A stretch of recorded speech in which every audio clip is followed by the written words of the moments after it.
How can regular working people like us, how can we fix our broken financial system to redirect the wealth and power from big banks, traditional corporations, and the super rich to us regular working people without relying on politicians or regulations? This is the question we ask on the Crowd Effect podcast. I am your host, Paul Lovejoy, activist investment advisor at Stakeholder Enterprise. I don't participate in political debates anymore. I find them counterproductive. I prefer instead to work towards being the change. So, what does that even mean? How can anybody be the change in our broken financial system? What does that even mean? Well, I'll tell a little backstory. In 2008, I was a victim of investment fraud by a man named Doug Swenson, also known as the Bernie Madoff of Boise, Idaho. Not only was I a victim of fraud, but I had encouraged my mother and my brothers to invest with this individual as well. And so my whole family were victims of fraud. And I feel responsible for that. The humiliation that I felt when this was uncovered, the sleepless nights, the self doubt. It was horrible. I wouldn't wish anybody to go through any of that. I was financially ruined. I lost my home. And while losing all of this, I saw big banks getting bailed out and corporate royalty getting these golden parachutes. You know, these big severance packages worth millions of dollars to and they failed. They failed, and yet they get these golden parachutes. And that motivated me to do something. And I wanted to be the change. And what I thought was being the change was going out and becoming politically active. So that's what I did. I volunteered for the Barack Obama campaign in the Get Out the Vote effort in Florida. And that's what I thought I was doing. I thought I was being the change, getting out there. Obama got elected, and what followed was just this storm of arguing and blaming, which is expected among politicians, but it was really the general public now. And thanks to social media, it really fueled this. And it reached a tipping point for me in the 2016 presidential election. I was disgusted with all of it.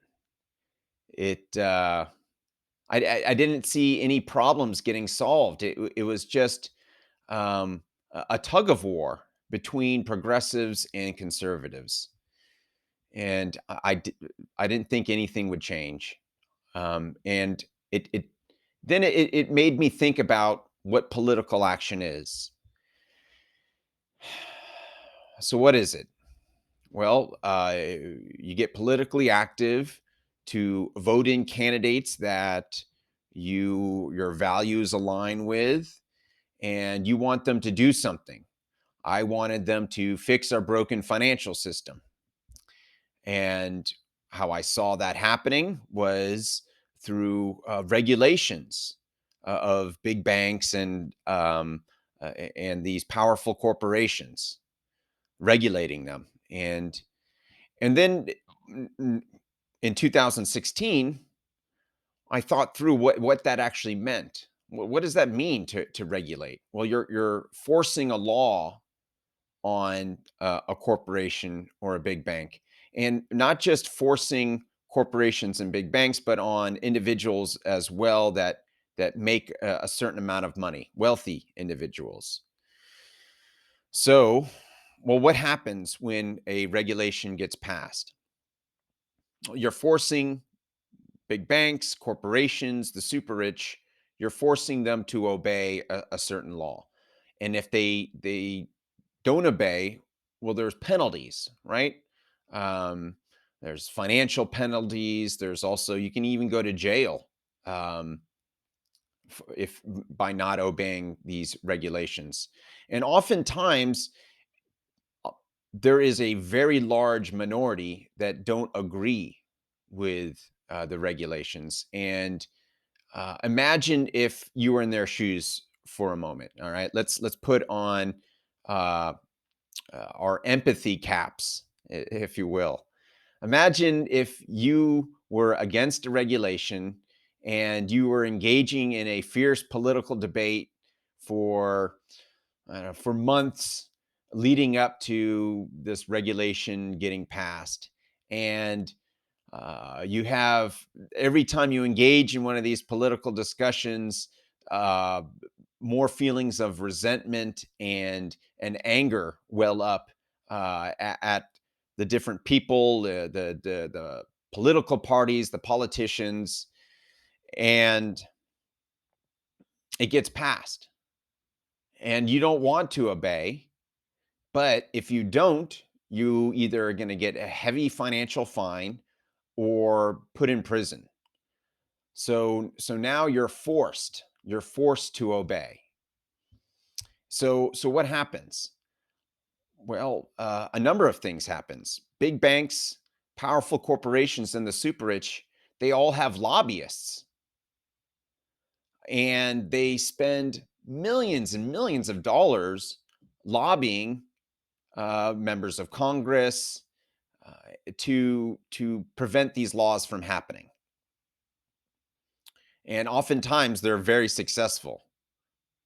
Almost seems like most of the time they're successful. Regular, average working people, we don't have lobbyists.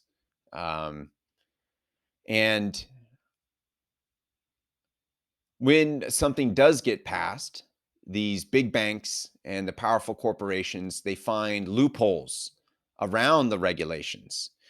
And what ends up happening is the people who don't have good lawyers or know how to get around these regulations, who are just regular working people, get affected. Not all the time that's the case, but a lot of times that is. Okay, so having thought this through, I came to the conclusion that engaging in political action isn't being the change that I wish to see in the world. It was forcing the change that I wish to see in the world. So, how do we become the change we wish to see in the world when it comes to fixing our broken financial system? Well, if we have a problem with big banks,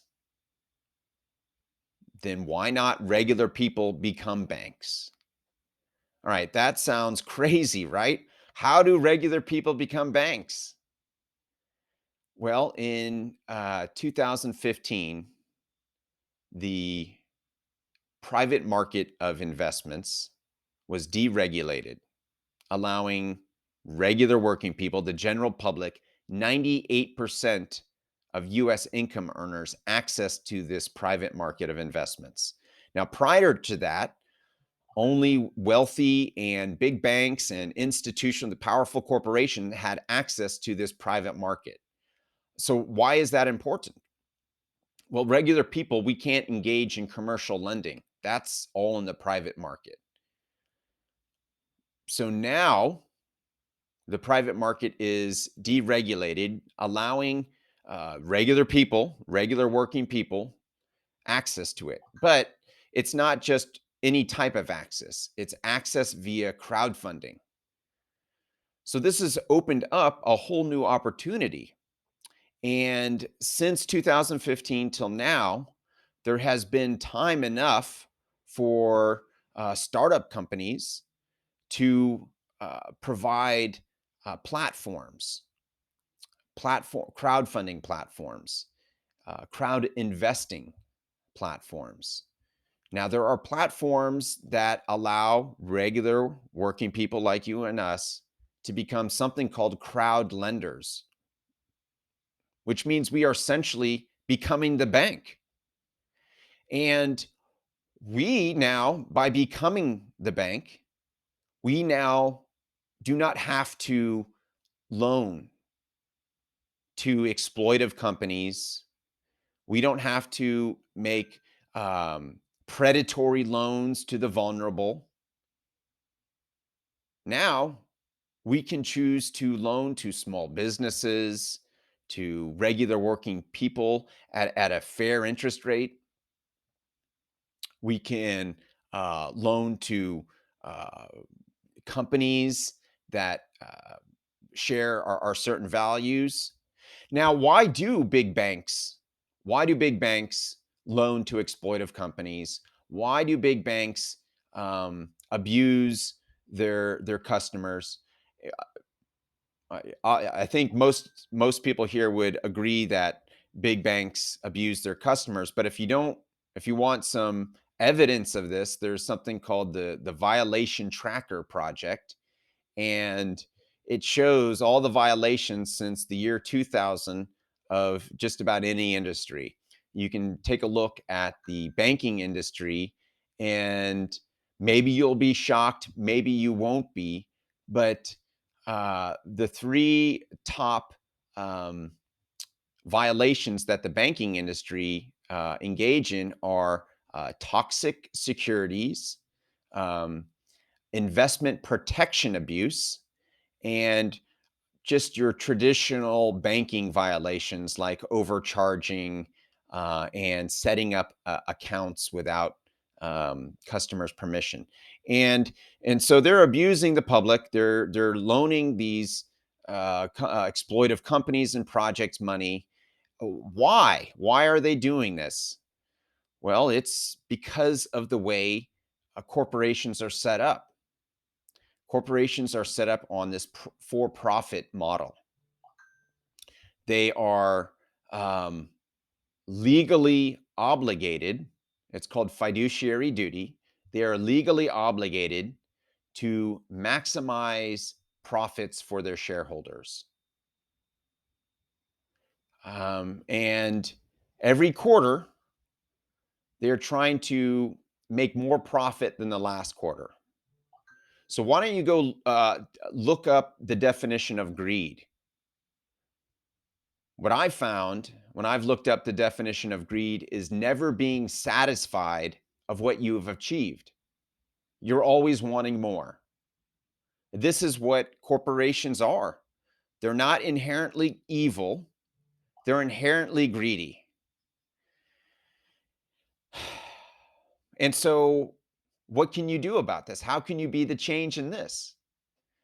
Well, thank goodness there is equity crowdfunding. This is how regular people like you and me, we can now invest, we can become startup companies, and we can set up our companies uh, that don't have this uh, shareholder primacy, this intense focus on maximizing profits for shareholders. There are now legal designations such as certified B corporations, benefit corporations that legally protect these corporations from being sued for breach of fiduciary duty, for not maximizing profits for their shareholders. Um, and so this is a shift from shareholder capitalism, just to the greed that's involved, to stakeholder capitalism. A stakeholder is anyone who has an interest in the success of a business. So these are the customers, the employees, the vendors, suppliers, the environment the company works in, the community the company serves, and also investors and shareholders. They're stakeholders, but all of them are given equal value, not just investors and shareholders. And we now can become these companies. And by becoming these companies, we now have a vested interest in their success, not just as a as in as a customer, as an employee, as an investor, living in their communities. We can be multiple stakeholders and really want this company to do well because we are this company. We become the change. We no longer have this greed. And when companies aren't so focused on beating their profits every quarter, they can now focus on giving their employees a fair living wage, um, providing a safe environment for their employees to work in, giving their customers a safe product. There are many, like I early mentioned, the banks are abusing their customers. They're abusing their customers. Look at the fines, the amount of fines that they've gotten. And this is why I don't participate in political debates, because it takes energy to do that. I've done plenty of it, and it's just spinning your wheels. You could be using that same energy arguing with someone online or arguing with a friend or family member, and just put it towards being the change, becoming a crowd lender, becoming an equity crowdfunder. Um, and that's why I don't engage in political discourse. Now, there is still a need for politics and government, and I could talk about that some other time. But for now, I'm hoping to inspire you to debating, stop political debating, and instead use that energy and time and dollars. People often donate to causes, these political causes. You're donating to politicians. And where's the return on your investment? I don't see it. I don't see it. Instead, you could put that time, effort, energy, and money into actually becoming the change, changing our system from within. And so it's not necessarily trying to change corporations from the outside, externally, forcing them to behave. Instead, it's changing our own behavior and switching from political debating to becoming a crowd investor and uniting. It's uniting. It's democratic.